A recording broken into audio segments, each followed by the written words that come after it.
Live from downtown Detroit, home of WDIV and Click on Detroit, Local 4 News at 11 starts now.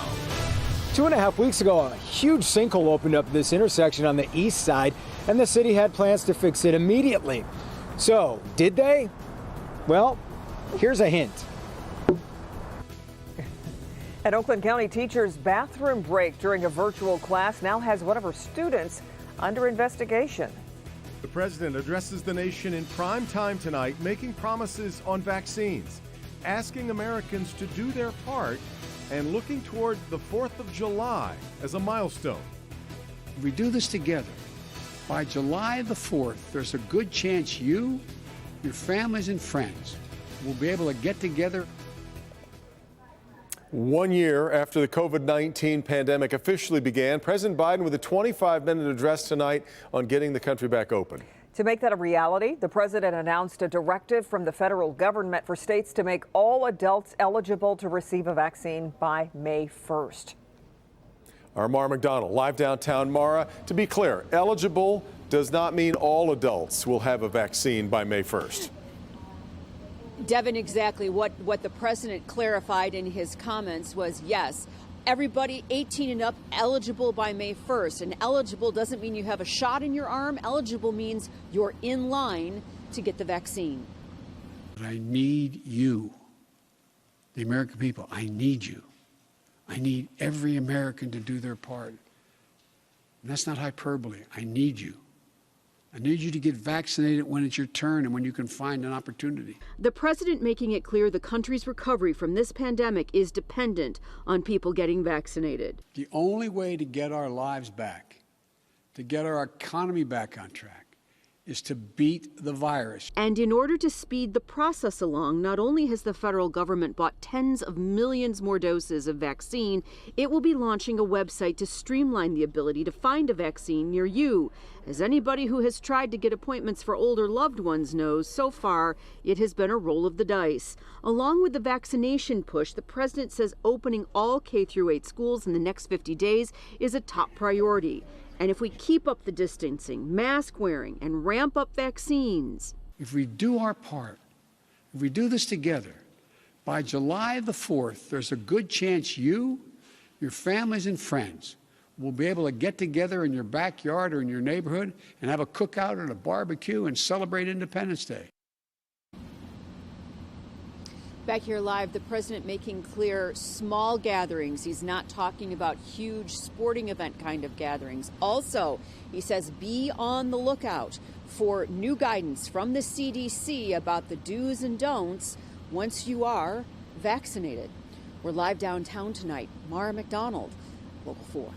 All right, Mara. Now, just a few hours before addressing the nation, President Biden signed into law his $1.9 trillion COVID relief plan. The White House now says eligible Americans will start receiving $1,400 direct payments into their bank account as early as this weekend.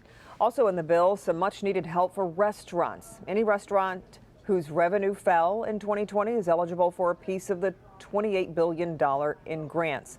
Small restaurants are specifically mentioned, with $5 billion set aside to help those whose annual revenue is $500,000 or less. The Republican National Committee, though, issuing a statement in response to the bill's passage, and it reads in part, quote, Biden and Democrats in Congress chose to pass a partisan bill where only 9% of the money is targeted to fighting the pandemic, all while continuing to ignore the suffering of American families that are struggling while out of work and out of school. You can read the full statement on our website. Just go to clickondetroit.com. We got into the 60s again today, but we're not going to do that in a while, apparently. Yeah, Ben, just how chilly are we going to get as we head to the weekend here?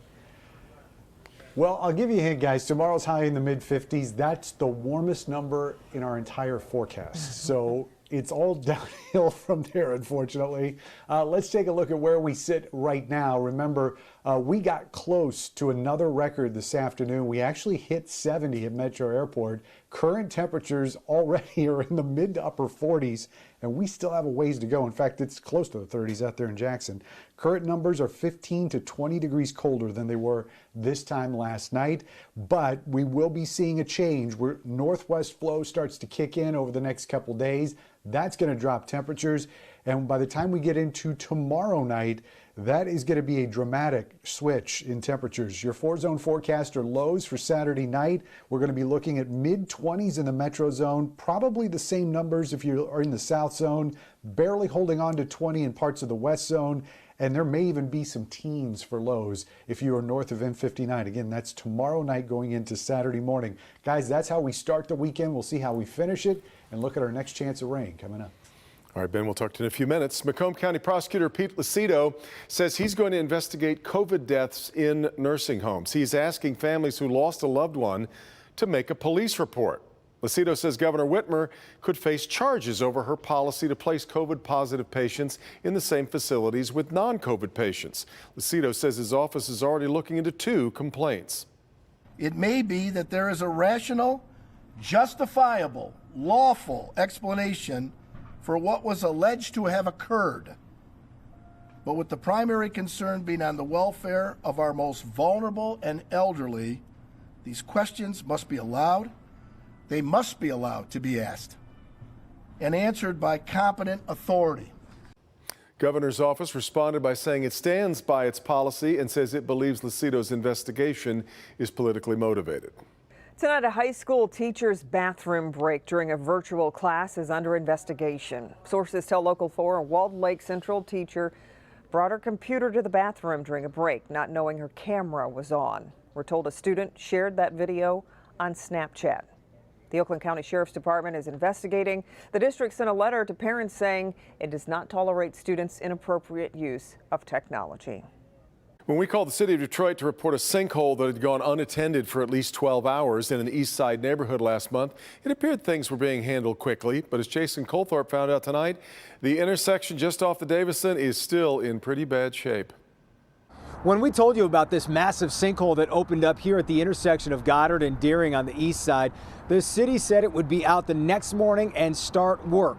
Well, 2.5 weeks later, you can make a case that things actually look worse. Things are definitely worse for the business at this corner. It's beyond frustration. Carmen Montgomery and her fiance have owned the market with her name on it for 5 years. It's essential to this area, and they say the pavement has been sinking for a couple of years now. You can gradually see it over the years that it was going to be a problem. When the water main broke and the pavement finally gave way, it created this sinkhole we reported on February 22nd.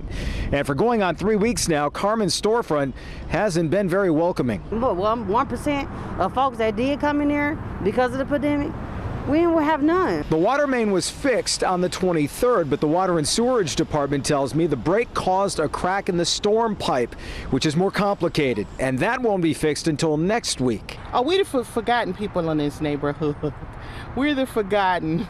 It's been like that for years. That's what a neighbor told us 18 days ago. And to others, it feels more true the longer this sand-filled sinkhole remains. They don't really care about Davidson, you know. All we can do is just sit back and wait, but how long will we have to wait? And the other thing this huge eyesore does is it pretty much discourages people from even driving over here, which also prevents more customers from going into Carmen's.